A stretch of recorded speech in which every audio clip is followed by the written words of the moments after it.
everybody, welcome back to the Writer's Hive. Everybody's links will be down below, but we are back for another episode. This one inspired by an amazing comment left on a prior video. Thank you for those. Keep them coming if you have anything that you would like to see us discuss. This one comes from Audrey, who asked how to stay motivated. They are in the middle of edits and they are having problems working with tough scenes and not knowing how to push through and slog through when it feels like a scene is just too difficult and they want to jump ahead or move on to something else and just leave that one sitting. So we're here to discuss motivation. Katlyn, would you like to start us off? Sure. So when it comes to motivation for me, I really focus on my strengths, and I have done a few videos about this on my channel in terms of Clifton strengths.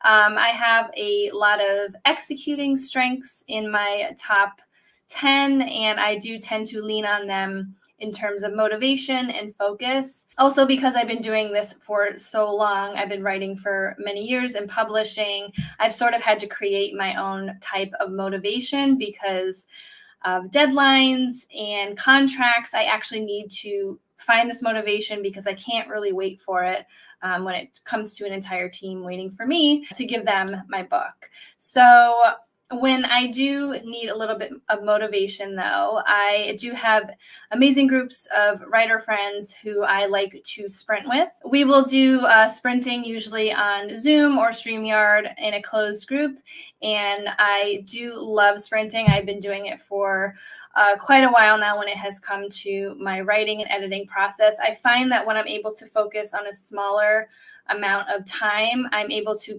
find that motivation within me just to say, hey, we have 20 minutes, let's do as best as we can, and let's go. And usually that can drum up a bit of motivation. When I don't have my writing friends available, I do have to, again, manufacture that motivation. So I will usually put up a site blocker. I use Freedom, which will block all of my internet capabilities.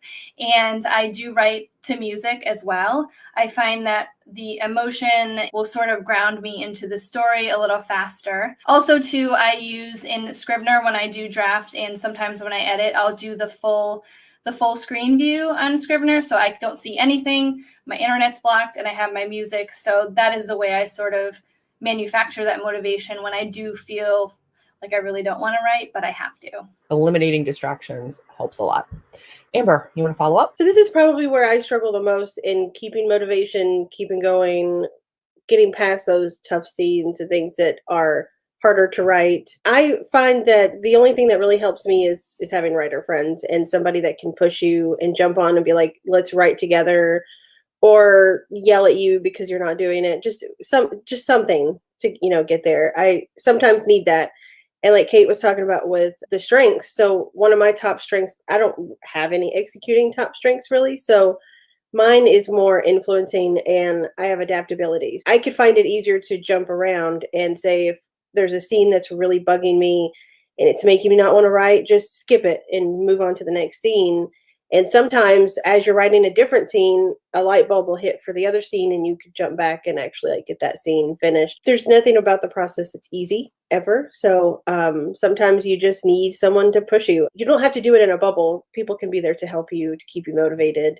And in turn, you're probably helping keep them motivated too. So it works out for both of you. In terms of motivation and focus, those are two areas where I might have a little too much strength. It doesn't tend to be an issue for me. I'm usually able to stay pretty self-motivated and pretty focused on whatever it might be because I am a goal-oriented person.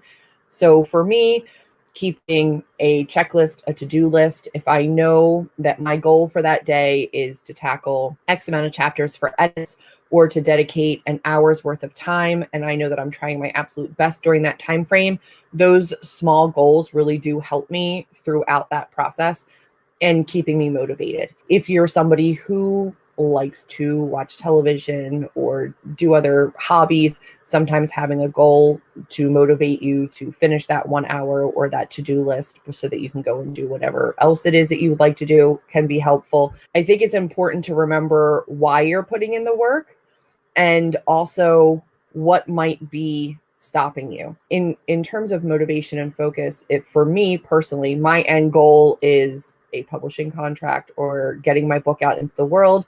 letting people read it. This is a means to an end. The chapter has to get edited. So if I want Z, I have to do Y. So it's just a part of the process for me. But I do think it's important, if something is giving you that much trouble, to maybe look at what about that section or that chapter is giving you pause. What about it is making it so difficult? So if a section is a slog and it's not just your own mindset, maybe external factors that are coming inward that are making it hard for you to focus, those can really influence a creative process. But if you have eliminated all of those distractions and you're ready to sit down and work, and that chapter still continuously gives you pause, maybe look at what's going on with your plot, what's going on with your characters. What about that scene feels off or unmanageable to you? There might be something there structurally in the course of your character or plot development that maybe doesn't fit, and your mind is just having problems reconciling that. My advice would be to just go back and take a look at that if all other distractions are gone and that chapter remains an issue for you. Yeah, I agree. I also think that for me, sometimes when I get stuck, it's more about character motivations. And a lot of times I'll realize that that's my problem when you ask me, why is your character doing that? What is their motivation for that scene that you're writing? And I'll just freeze and it's like, I have no idea what they want or why they're doing this. So sometimes going back and doing some character work and figuring out A, why your character is doing what they're doing, and B, like what their ultimate goal of the story is, sometimes that can unlock like, oh, I wrote myself in a corner because my character wouldn't do that, or that's going to lead into a path that doesn't work for my story.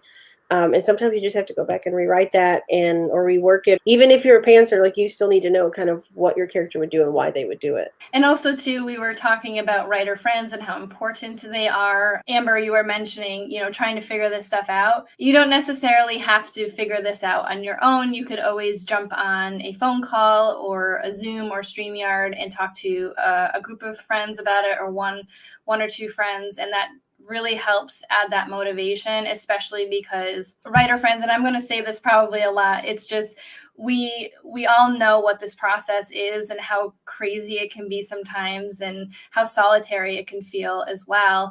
And talking to people, I try to talk to my husband about some of my work stuff, and he doesn't really get it as much as my reader and writer friends do. So definitely, if you need that extra boost of motivation, do try to reach out. You could reach out to friends or we'd always be happy to talk about it in the comments below of any of these episodes that we're doing. Also wanted to mention, just in terms of accountability, where my strengths lend to not needing external accountability, sometimes accountability is really great for motivation. So if you have somebody who maybe isn't even a reader or a writer, maybe you haven't developed a circle of writers yet around you, which is one of the goals of this as well. This Writers Hive and this community that we're building is for you guys to talk in the comments and maybe form some connections and create your own group of people that you can work with and brainstorm with. If you need accountability, if you tell your spouse or your children or a friend, I have an hour free, or I need an hour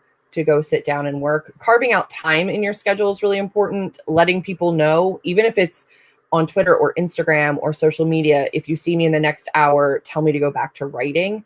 That external accountability can be helpful sometimes to acknowledge and put out into the universe, this is my intention for the next hour, and then really dedicating yourself to it. We don't do it as much anymore just because we've gotten to know, like we're working on something that we kind of know what's going on with. But used to, you would ask me 3 questions when we would start to write that would really help me to click into where my character is and keep me motivated to go because I know what I'm going to write. So can you share those 3 questions, Julie? It's been a while since we've used them, but I'm pretty sure it was, where are you right now in your story? Where is your character, both emotionally, physically? Do you know where you're going in this next immediate scene? When you sit down to write, do you know your goal for this particular writing session? And do you have any questions, concerns, thoughts, or things that you need to work through before you start working? And those would be the 3 things that I would ask my sprint or writing partners before we got started, just to make sure that when we sat down, we knew exactly where we were starting, where we were hoping to finish, and we could get through any of the bugs or kinks that we weren't sure about before we started working, so that we didn't hit a writer's block in the middle of a sprint and we could be as productive as possible. It was very helpful. That sounds really fun. I like that. That's a nice way to focus you in on what you're doing right now, because if you're sometimes looking at the story as a whole and you're like so overwhelmed, it's easier just to hone in on that specific 20 minutes, 30 minutes, 40 minutes, whatever time you have to write. Yeah, absolutely. If now 2020 taught me anything, it's that there's almost always a live writing sprint somewhere. If you go to YouTube and you type in writing sprint and you filter by currently live, you'll most likely find somebody who is sprinting. Or like I said, you can go back and retroactively write something if you need that external motivation to help you get going. There's people out there that want to see you succeed. I would say hone in on that and really harness the power of the community that's there backing you. Well, then I think that might be it for staying motivated and focused and working through tough spots in your book. If you still have remaining questions or want more clarification, definitely let us know in a comment down below. We're happy to comment back. And if you have any recommendations for future videos or areas where you are getting stuck, we want to help you through those. Leave those in a comment down below. Thank you for tuning in. We will see you next time with the next episode of The Writer's Hive. But for now, that's everything. If you liked it, please do give us a big thumbs up, click subscribe, and we'll see you in the next episode.